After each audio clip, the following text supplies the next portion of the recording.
Bonsoir à tous. Dans le Jura, le Rassemblement national saisit le préfet concernant l'organisation d'un concert en faveur d'Urgence Palestine.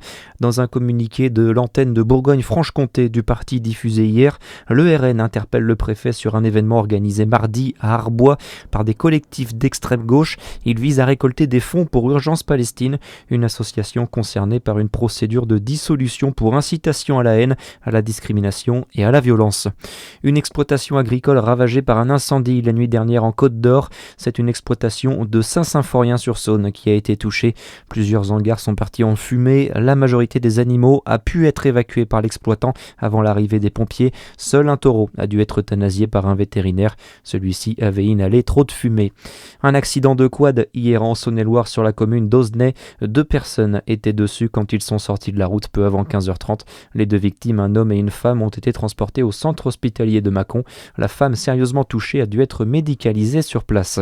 En France, l'Assemblée nationale se prononce en faveur de la création d'un réseau France Santé, une mesure proposée par le Premier ministre pour améliorer l'accès aux soins sur le territoire. Sébastien Lecornu souhaite que chaque Français ait une solution de santé à moins de 30 minutes de son domicile. Certains députés de gauche estiment que c'est insuffisant.